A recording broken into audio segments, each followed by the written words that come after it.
Bom dia, pessoal, um prazer novamente estar com vocês. Hoje sexta-feira, hoje dia 10, finalizando aí mais uma semana, graças a Deus de sucesso, de aprendizado, de paz, de saúde, né? Desde já agradeço a vocês pela responsabilidade que tem tido com as aulas. E vamos lá, hoje a gente finaliza o livro didático número 2, tá certo?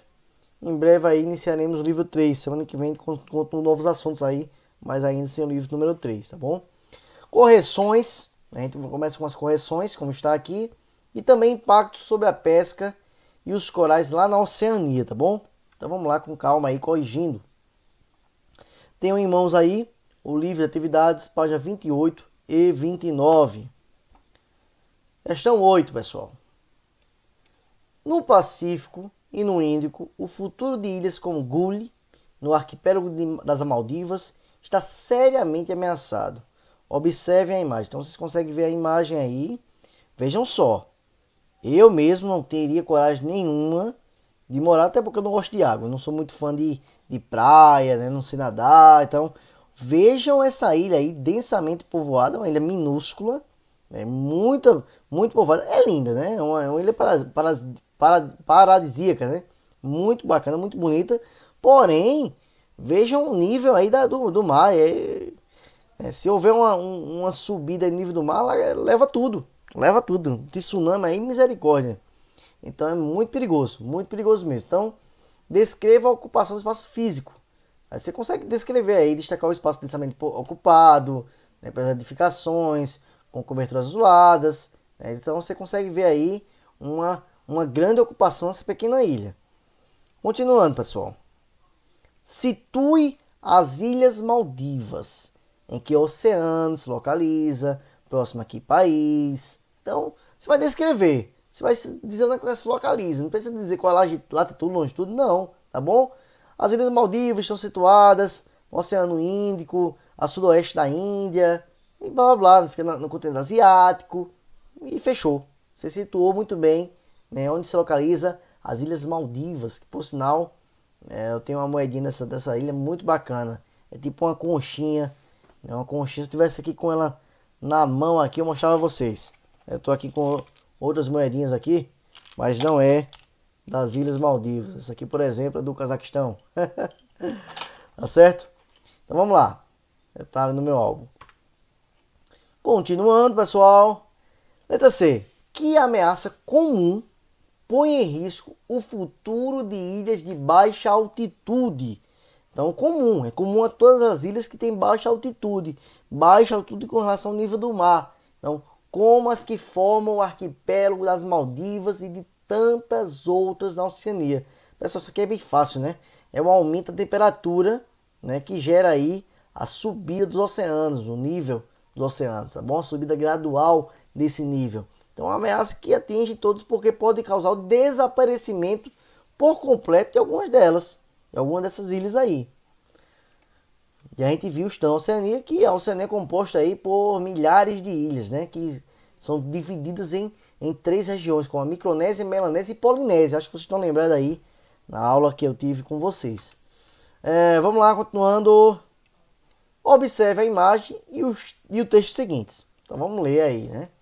A ilha de Kiribati, que é um país reconhecido pela ONU, tem apenas um hotel.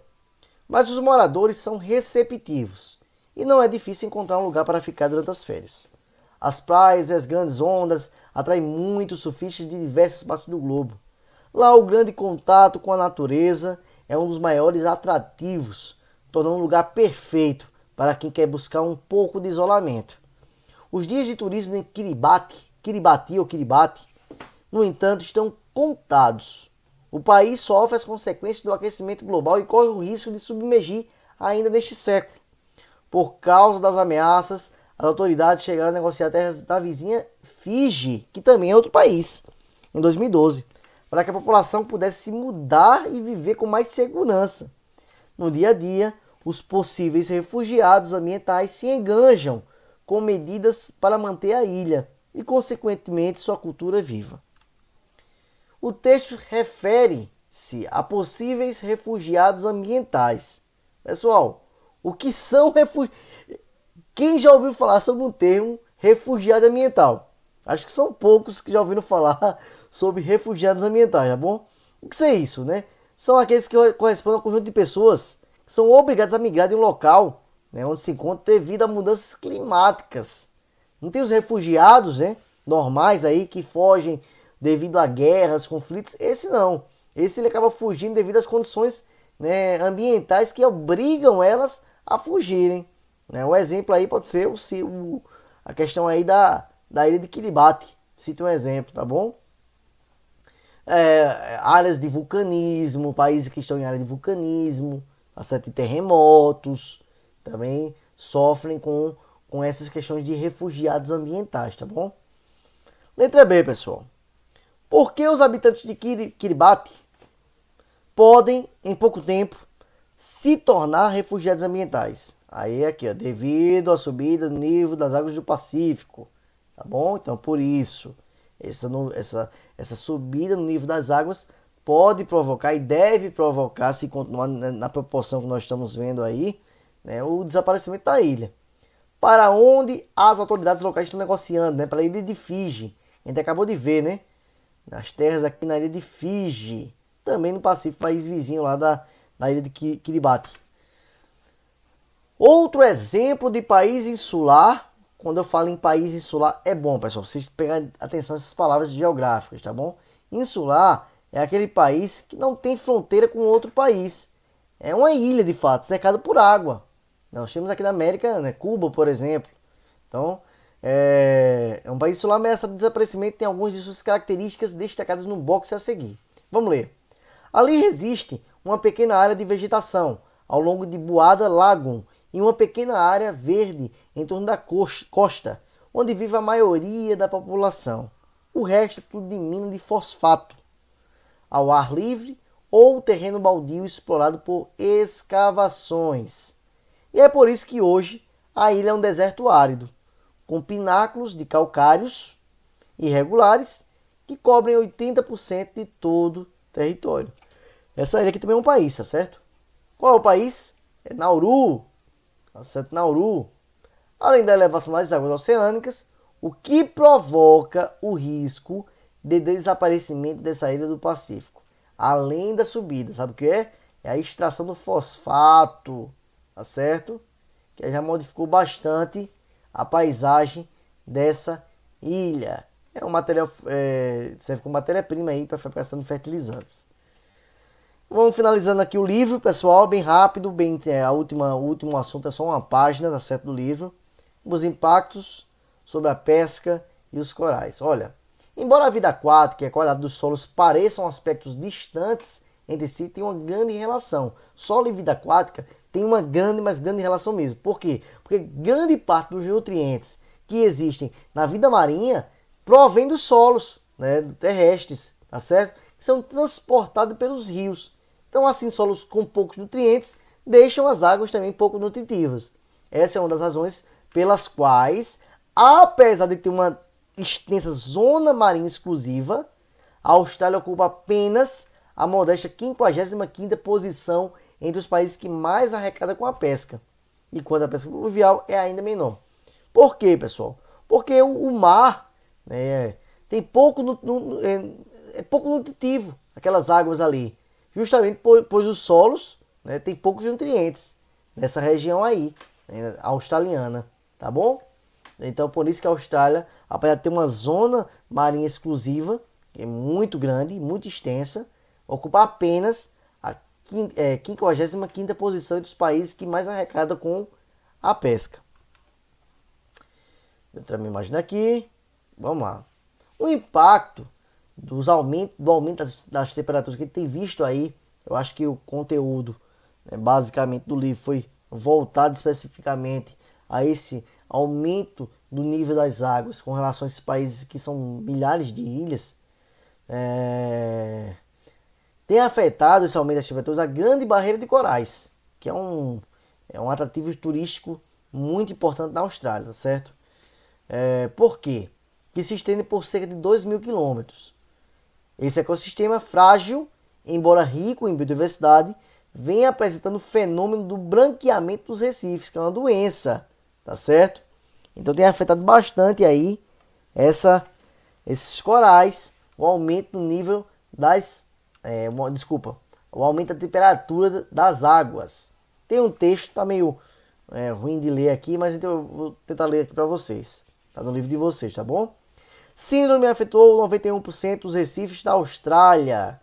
Faltaram superlativos para descrever a pandemia de branqueamento que afetou corais do mundo inteiro no ano passado, adoecendo com especial gravidade a Grande Barreira, a Grande Barreira de Coral da Austrália, o maior conjunto de recifes do mundo. O fenômeno foi descrito como uma catástrofe ambiental silenciosa de grandes proporções. Um estudo publicado no site do periódico Nature põe números nessa afirmação. 91% dos recifes australianos foram afetados em alguma medida pela síndrome. Uma equipe internacional de cientistas liderada pelo australiano Terry Ruggs, da Universidade James Cook, fez um amplo inventário da tragédia. Pessoal, para quem não sabe, James Cook, ele foi o descobridor aí da Oceania, tá bom? Usando imagens de avião e amostragens submarinas, eles analisaram 1.156 recifes distribuídos ao longo da Grande Barreira. A contagem revelou que apenas 8,9% dos recifes analisados não sofreram branqueamento nenhum em 2015 e 2016, anos em que a pandemia se instalou e atingiu seu pico. Então foi uma pandemia, porém uma pandemia nos recifes, em todo o mundo, tá bom? Esses recifes ficam na parte sul da Grande Barreira, onde tufões ajudaram a quebrar o aquecimento acachapante da água do mar australiano. Em alguns lugares, a temperatura da água ficou 8 graus Celsius mais alta que a média. É muita coisa. O número de recifes que tiveram 60% ou mais de seus corais branqueados foi 4 vezes maior do que nas pandemias anteriores. O branqueamento ocorre quando algum estresse, normalmente térmico, faz o coral expulsar as águas microscópicas que vivem em simbiose com ele. Essas algas, chamadas zooxantelas, são a principal fonte de alimento do coral e lhe dão a cor. Quando o mar esquenta demais, as águas vão embora, né? Então o coral passa fome e fica mais suscetível a doenças. Em muitos casos, ele morre. Então aí ele acaba expulsando as algas, que são justamente os seus alimentos, devido a essa doença que ocorre lá. O episódio é uma realização chocante do prognóstico feito 10 anos atrás pela IPCC, o painel do clima da ONU. Em seu quarto relatório de avaliação, o comitê previa que o aquecimento global causaria mortalidade disseminada de corais na Austrália em 2020. Um relatório publicado nesta semana pelas ONGs Earth Justice, Environmental Justice Austrália afirma que 22% dos corais australianos morreram. É muita coisa. No ano passado, mergulhadores relataram ao jornal britânico The Guardian a experiência de sair da água impregnados com mau cheiro de milhões de animais em decomposição, tá certo? Então vejam só a situação aí na Austrália e também em outros países devido a essa pandemia que foi causada justamente pelo aquecimento das águas, que subiu aí cerca de 8 graus Celsius, é algo muito alto. Imagina uma temperatura aí que é normal ter em uma cidade 30 graus, tá em 38. É para torrar, né? Então é isso, pessoal. A gente finaliza aqui essa parte e vamos para o desafio. Em qual atrativo turístico o aumento da temperatura dos oceanos tem se manifestado na Austrália? Acabamos de falar, né? Em qual atrativo turístico o aumento da temperatura dos oceanos tem se manifestado na Austrália? E aí? Esse aumento na temperatura tem se manifestado em qual atrativo turístico? Segundo,